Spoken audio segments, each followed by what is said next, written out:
La única luz que existe se llama Jesucristo.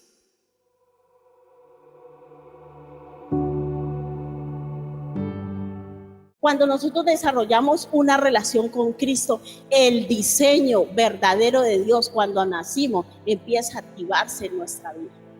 Pero cuando nosotros no conocemos a Dios, el ser humano va como la gallina cuando le cortan la cabeza base, que no sabe para dónde ir. Va donde el brujo, va la cartomancia, donde el hechicero, donde el astrólogo, donde diferentes fuentes para que le vaya bien, que Laura, que yo, que yo. O sea, nos inventamos de todo, hermano, para intentar acceder a esas bendiciones del mundo espiritual. Entonces dice, versículo 3, y dijo Dios, ¿qué fue lo primero que Dios hizo? Dijo, sea la luz, y fue ¿qué? La luz. Cuando Jesús viene a nuestra vida, yo empiezo a estudiar la palabra, en mí se va produciendo una luz en mi interior, y yo empiezo a ver las cosas con otros ojos. Dios empieza a organizar. Voy a ir más rápido para no extenderme tanto. Versículo 6, luego dijo Dios, haya expansión en medio de las aguas. ¿Y qué? ¿Qué hizo? Separe. ¿Qué hizo Dios con las aguas? Separó. Y ahí es cuando les digo que cuando llegamos a Cristo, Dios empieza a separar en nuestra vida personas que no nos convienen, personas que no son provechosas para nosotros, personas que hemos cargado toda la vida con ellos, pero en el fondo nos han hecho daño. Y Dios empieza ¿a qué? A separar. ¿Cuántos han escuchado la canción de Ricardo Arjona? Jesús, hermano mío, es verbo y no sustantivo. ¿Por qué? Porque cuando nosotros estudiamos gramática, y no vamos a dar clase de gramática, pero usted sabe que el verbo representa ¿qué? La acción. Pero el sustantivo es ¿qué? El nombre, algo estático. Pero cuando yo empiezo a desarrollar una relación con Dios, en mí empieza a activarse y a manifestarse la acción del verbo. Por eso Jesús es el verbo. ¿Por qué? Porque Él constantemente está actuando en nosotros. Y nosotros leemos todas esas palabras que estamos leyendo de ordenar, separar, fructificar. ¿Qué son? Verbos. No son nombres, no son sustantivos, son verbos. Quiere decir que Dios constantemente está actuando en nosotros. La acción de Dios para que nuestra vida sea transformada, seamos bendecidos y fructificados, es constante en nuestras vidas. Sigamos, versículo 7. Después de ordenar, ¿qué hizo Dios?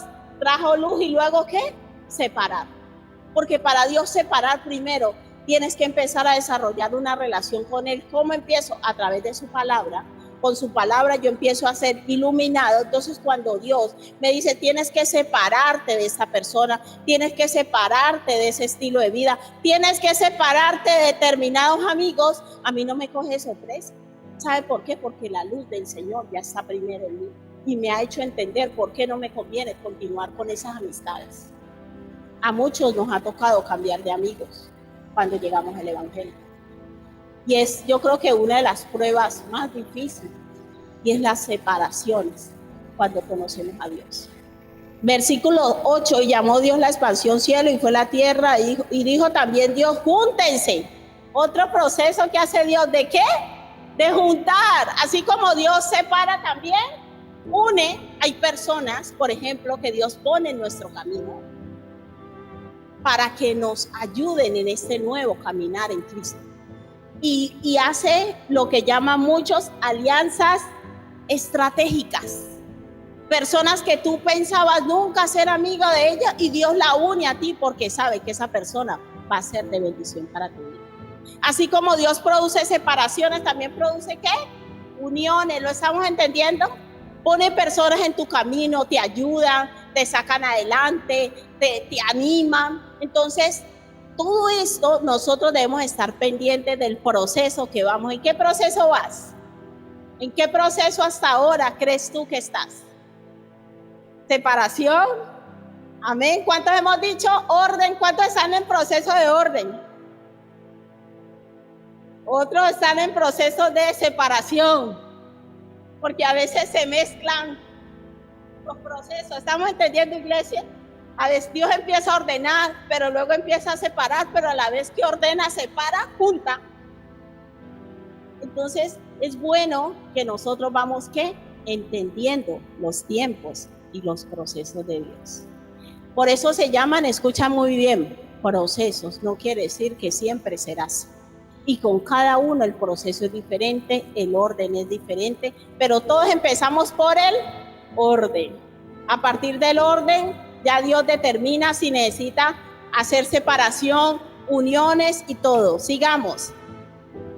En el nuevo web, júntense las aguas que están debajo de los cielos en un lugar. Mira que primero separó y ahora las une. Hay etapas de nuestra vida que Dios nos separa de personas, pero luego hace que nos vuelve a unir. Pero Dios espera que en cada una de esas etapas confiemos en Él. Esa es la clave de todo. Entonces, versículo Dios, y llamó Dios a los seco tierra, la unión. Después dijo Dios, ¿qué etapa sigue? Produzcan.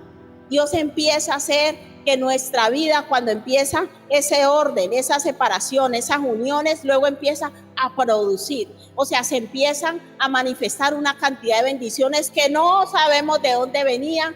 Como Señor, y esto me está yendo bien, y el negocio bien, he conseguido un buen trabajo, tengo una buena esposa, tengo hijos. Dios empieza a producir cosas buenas. ¿Cuántos están por esa etapa? Amén, amén. Yo voy por ahí, yo voy por ahí por todo, un poquito de separación de pero estoy viviendo esa etapa de producir, donde Dios está manifestando unas bendiciones grandísimas sobre mi vida y mi familia que yo nunca imaginé. Entonces, todo esto, caminar, hace parte de la vida cristiana.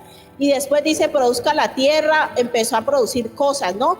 Hierba verde, Dios empieza a producir muchas cosas. Versículo 12 también dice, produjo pues la tierra hierba verde, sigue Dios produciendo más cosas. Y dice, y fue la tarde, dice versículo 14, dijo luego Dios allá lumbreras en la estación, empieza Dios a hacer cosas para nosotros.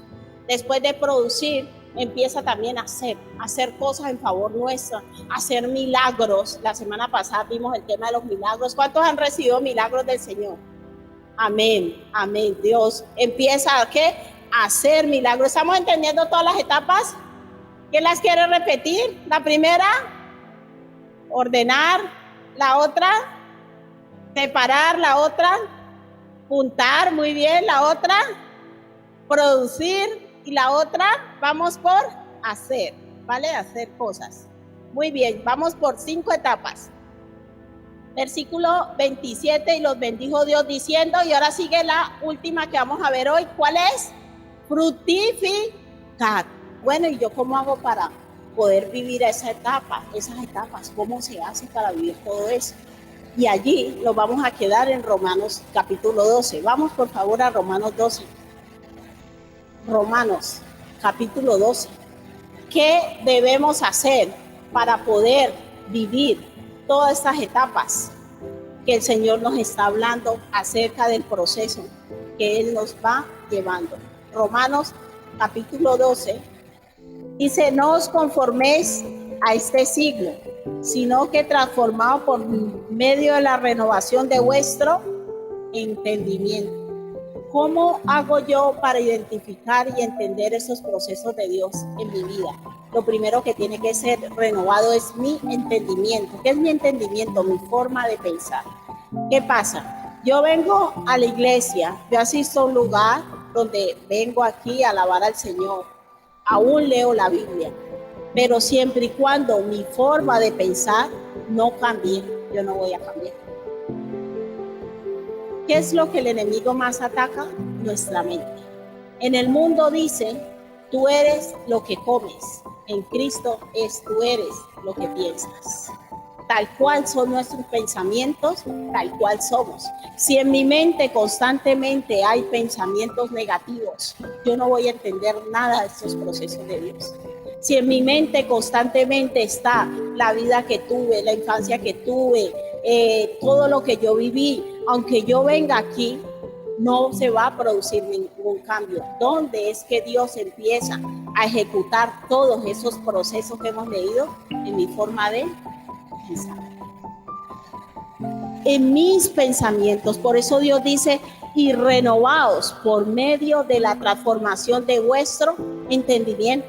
Siempre y cuando yo siga pensando que fornicar no es malo, yo voy a seguir fornicando. O sea, nosotros cada cosa que actuamos es de acuerdo a lo que pensamos.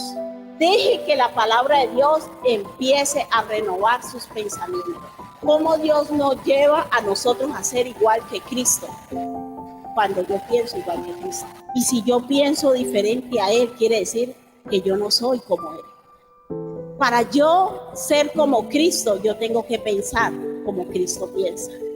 Yo tengo que pensar que hay que perdonar a los que me ofenden. Yo tengo que pensar que hay que amar a mis enemigos. Pero en verdad nosotros en qué pensamos cada día. Hoy el Señor te pregunta, ¿qué hay en tus pensamientos? Porque si tú constantemente tienes pensamientos negativos acerca de ti, así va a ser tu vida. Negativa. Y aunque Dios quiera que tú fructifiques, no vas a fructificar. Aunque Dios quiera que hayan separaciones, no van a haber separaciones. Aunque Dios quiera que de ti se produzcan cosas, no se va a producir. ¿Sabe por qué? Porque en nuestra mente pensamos que no es así. Y por eso es que Dios dice, lo primero que tengo que cambiar en ti es tu forma de pensar. Dígale del lado, tiene que cambiar, hermano, esa forma de pensar. Tiene que cambiar esa forma de pensar. Pero ¿cómo yo cambio mi forma de pensar? ¿Cómo creen ustedes que he renovado nuestro entendimiento? Con la palabra de Dios.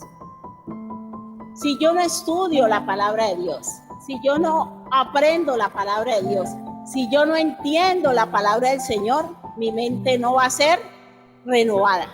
Por eso es que Dios nos motiva constantemente, estudia mi palabra, lee mi palabra, porque cuando nosotros estudiamos y leemos la palabra, ¿qué va sucediendo en nosotros? ¿Se va renovando qué?